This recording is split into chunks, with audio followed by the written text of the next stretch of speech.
What's going on, guys? Before I get started on today's deck, things will be a little different in this video. After I talk about the deck, I'm going to commentate the first duel of the video, mainly just giving you guys an idea of my thought process while I play the deck. I'm going to go over potential options or decisions along with why I made specific plays. I'm always open to trying new things to make the content better, so let me know what you guys think in the comment section. Onto the deck. I struggled to get replays initially, but I finally got Endymion done. This deck was requested before the update, and I promised I'd wait until they got all their support. This deck took some getting used to, as I never had interacted with something that revolved around spell counters. The Mythical Beast engine previewed in my older Pendulum videos finally finds its way home, as you can special summon a lot of the monsters through the Endymion cards to provide negation and offensive power.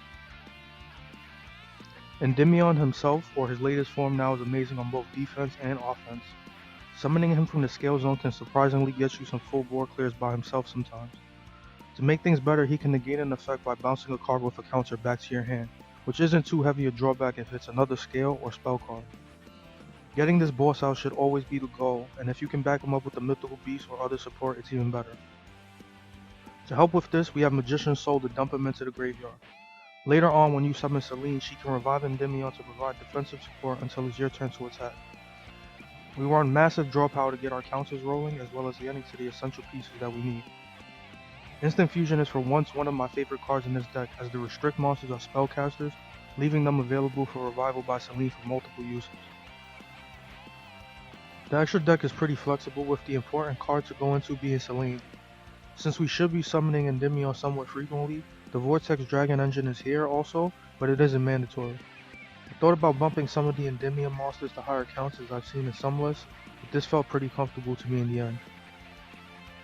Onto the replay, I did slow down the video a tad. This was a pretty decent duel I had with a couple of minor mistakes, but as you can see, we have a pretty decent hand to start things off with. Mythical Institution is good to have, but the field spell, Citadel, is even more important. I'm going to start things off by activating Mythical Institution and the field spell to get my counters rolling.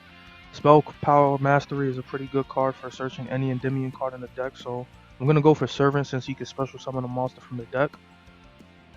I know I have more than enough counters to get Servant's effect off, so I'm just going to place the counter on Institution. I could have placed it on Citadel, but I'm having a Cursor Crisis where the cursor resets to like a certain card and I get antsy and I just press the first thing I see. The field spell Citadel does let us use counters from anywhere on the field, so we don't need them all on Servant.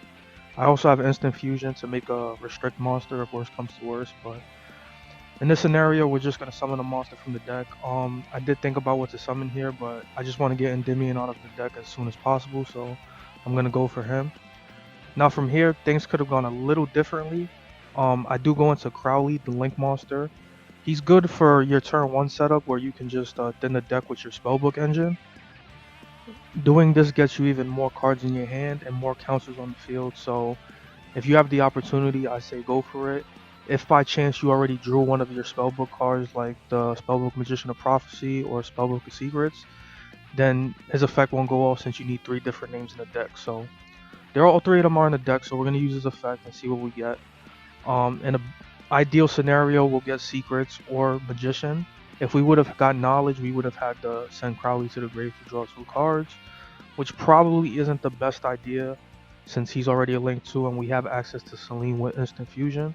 But luckily we do get the Spellbook Magician of Prophecy, so we can search Knowledge and then send him to the graveyard to draw 2 cards. Helpful Temp, this is pretty much a brain dead move that I kept doing, but you can't use Knowledge on your Pendulum monsters. They don't go to the graveyard, they go to the extra deck. So if you attempt that, you're not going to draw 2 cards. And sadly, I've done it multiple times.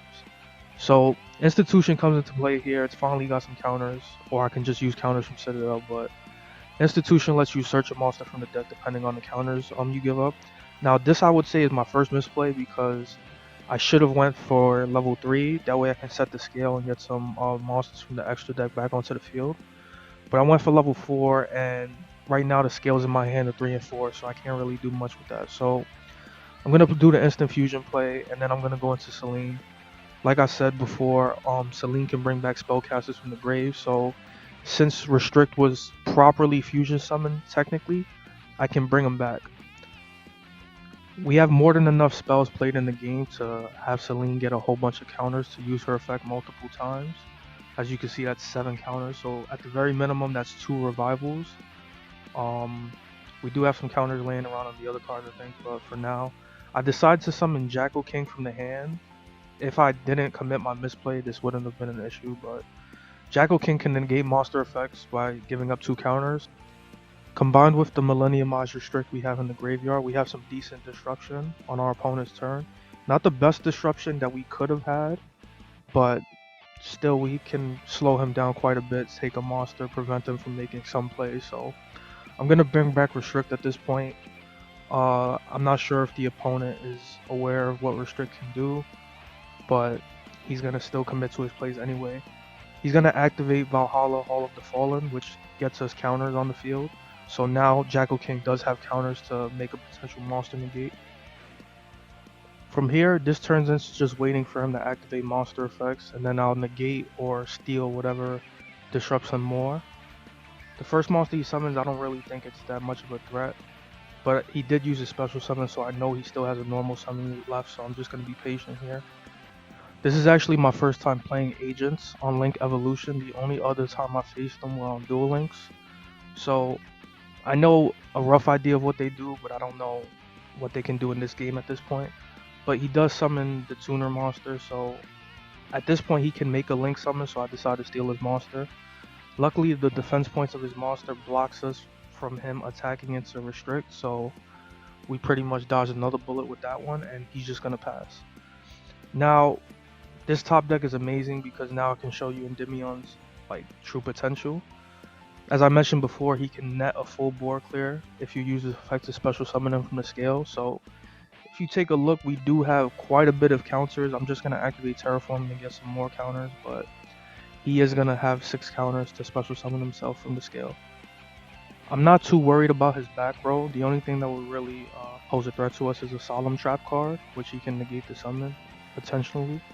But even if he did have that, we have a fallback play on searching another scale and then pendulum summoning after this, so it'll be fine. But we're gonna go for the Endymion summon play, so we're gonna spend 6 counters, summon him from the scale to the monster zone, and he's gonna get to pop 1 to 6 cards, I believe.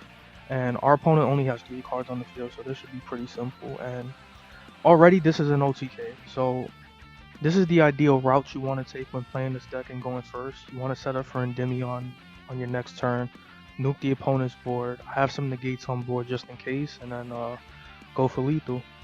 But that's going to be it for me. This is the end of the replay, so the rest of the duels will be fast paced, so this video doesn't turn into 45 minutes long. So I hope you guys enjoyed. Let me know what you think in the comments, subscribe, like the video, and I'll catch you guys next time. The Rocket deck is completed and will be the next video, so stay tuned for that.